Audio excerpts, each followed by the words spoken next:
It really is I don't know, I really think it's a thing about the diaphragm.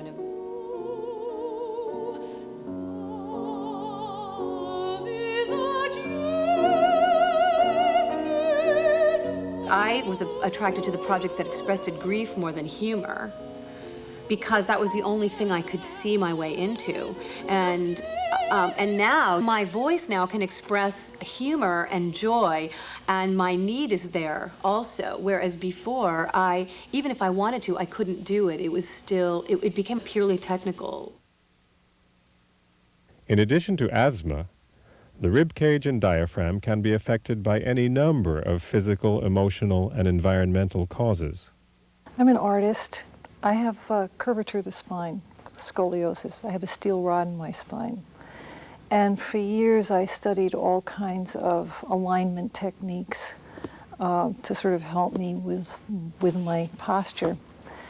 And then what Carl taught me basically was to pay attention to your breathing, to not force it. I had been forcing all my life. I had been trying to overcome my spinal problem by brute force. I pull this shoulder forward.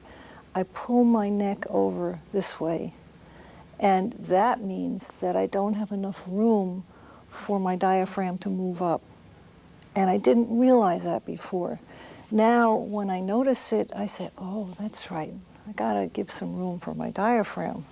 And I can move my shoulder back, and I can ease up my neck, and I can start to breathe. The explanation that Carl was able to give to me about the importance of the exhale opened a huge door in my mind.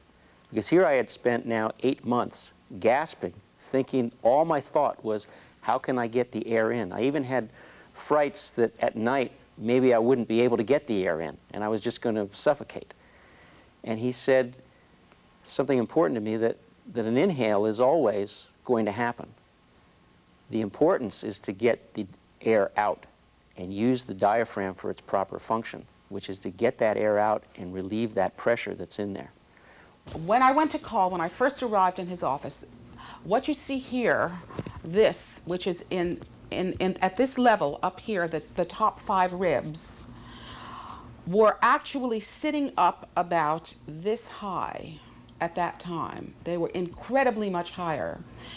The left rib cage did not come around as it does now. The ribs 8, 9, and 10 on the left side did not come around as they are now, but they came out from the back and they literally went out like this. They never even wrapped around to the front. The whole rib cage was highly foreshortened. It was much, much, much higher than it is now, and much, much wider, the whole rib cage. And the back had a very severe sway in it, very severe, which is non-existent now, plus somewhat of a scoliosis. All of this is completely gone. So many times people will ask me, well, what can I do to help myself? And I always come up with pretty much the same answer. Stop holding your breath. And many people will say, well, I don't hold my breath. And then they realize that they do. This starts with children. Children, if they're called upon and they feel that they are in the limelight and they feel self-conscious, the first thing they do is go and lock. In my choir school, they had to memorize a tremendous amount of words, and I would go around and each one would say the word independently, and I'd get to a child and he wasn't sure. So he would just lock and hold, and I'd just pat them on the shoulder and say, it's all right, you know it. And that's the other thing. You must watch the shoulders. People will sit with their shoulders up. They will prop. All of this is pulling everything out of alignment. It's not a matter of sitting perfectly straight all the time. It's a matter you have to watch these things, particularly athletes running. Athletes running have to be very careful not to raise the shoulders, and there are tricks they can do. In other words, you can just touch your middle finger and your thumb when you run, so that the shoulders will hang, so you can tell if you have tension in the arms. The other thing is sound. People don't sing anymore. Now, it's not any kind of sound I'm talking about. Yelling and screaming is one of the worst things. It is a sound that is the result of how the air pressure is made in the lung to pass the air over the glottis. It is the coordination. It is communication. In today's world, there is so much carbon dioxide building up in the world, let alone within the individual. And every time that you are holding your breath, you are building up more CO2. This affects the whole nervous system. Oxygen relaxes muscles and nerves. Carbon dioxide tenses muscles and nerves. Today, what goes for stress, and that is the big thing, is people not exhaling, not keeping the rhythm of breathing going, and that is not blowing. I will see athletes and people working out in gyms and they're blowing. When you blow, you make pressure on the respiratory system, on the esophagus, on everything inside the lung, and it closes. You want to keep everything open.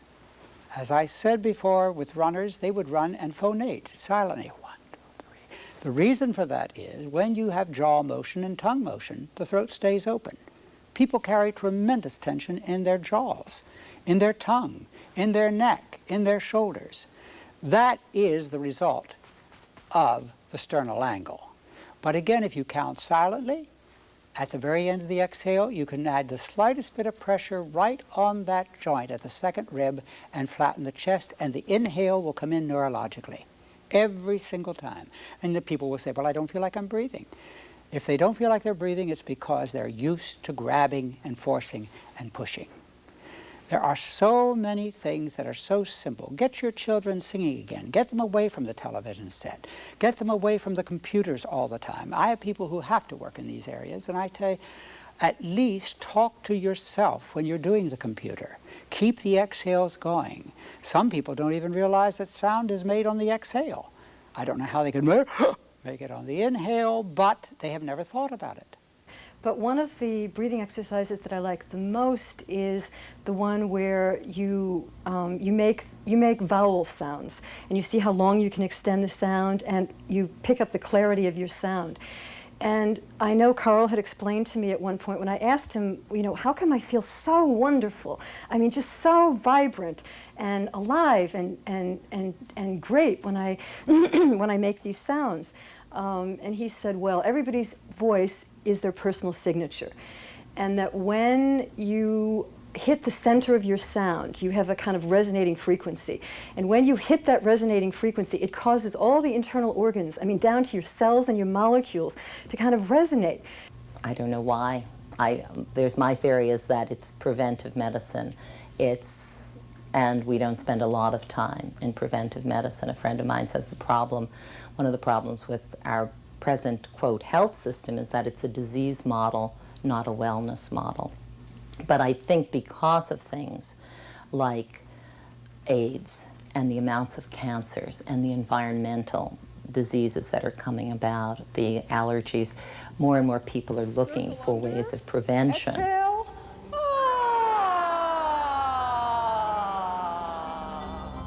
The future is exciting. Our society needs breathing coordination now more than ever. A new science, respiratory science, has been discovered. Designated practitioners in related fields are beginning to incorporate breathing coordination principles in their own work, and a large number of people with respiratory problems are being helped. Open the mouth. The breathing coordination made an enormous change in my life as a tool for combating stress. I totally reject all notions of a split between body, mind, and spirit. And I really do believe that the body can influence the mind tremendously. So I take my calming effect from the body first with the breathing coordination. The crucial issue for people is to understand how to be in relationship to themselves before they can be in relationship with others. And you cannot do that if you're not in relationship to your breath. So I use Carl's work and the breathing work as the entrance in. And that helps dispel our fear. It helps dispel our separation from other people. It helps dispel all the barriers that we have that prevent us from moving forward in our life. When I got people as clients, I tended to work on their breathing. because it was so wonderful when Carl worked on me, and the breathing coordination was such a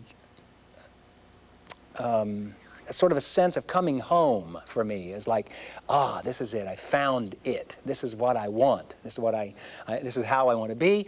This is also, it seems, what I want to do. I had been in a car accident when I was 17, and I hit the dashboard with my throat. I wasn't wearing a seatbelt at that time. So I whiplashed here, I pulled my lower back out, and I cut myself here. And I was put on vocal rest. I was told not to speak for a few weeks at the end of high school. So I recuperated. I got better, but I never felt right. I had neck pain, I had lower back pain. My voice was just, didn't have any real resonance to it. And training in the technique brought me a lot further along.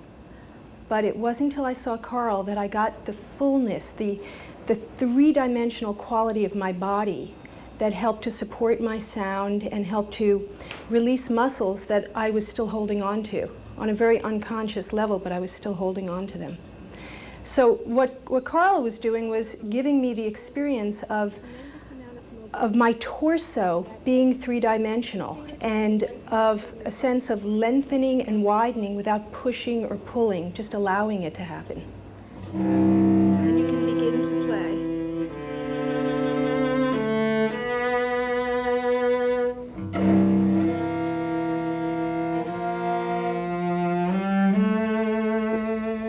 We're sort of the culture of where the West was won. How did we win the West? We threw our shoulders together, we lifted our chest, we tightened our abdominals, and gung-ho ahead. There are many cultures in the world where this is not the natural order of things. And you see this in children. You can see it very early in children. They are all perfectly coordinated, and then as soon as they stand up and start to move, they see whoever, daddy and mommy, is raising them. Oh, they're like sponges. It's all very nonverbal. You're not even being told at that age to stand up straight. That comes later. That's reinforcement. But very early on, you see everywhere in the culture this pattern, which is repeated. Okay. 1, 2, 3, 4, 5. To convince them that you don't have to use these muscles up here to get the sound out. That yes, you're going to use your abdominal muscles, but how much do you need to use the abdominal muscles if you're strengthening your diaphragm? Less is more. I have had experiences on my table, and the people that I have known over the years who have worked on their breathing, who have understood it, and their lives have changed. Their lives have changed because they have been able to use what God gave them. Happiness is a result of making the most of whatever you have with your talents. That requires having all your senses and making the most of your senses. Then you know what you are best qualified for, and that is what you will do the best, and there is the happiness and the change in your life that everyone is seeking. I knew that as much as I wanted to work on finding myself or finding, the universe through me, or however you want to express it, I had the door when I had breathing coordination. And it connects me to that. I don't get so lost into all the stupid things that people are telling me to do or that I'm supposed to be thinking about. The breathing coordination, I think, keeps me aligned with what truly I want to do next. It meant that I was able to use my natural voice instead of trying to contrive a sound that I thought would, sell.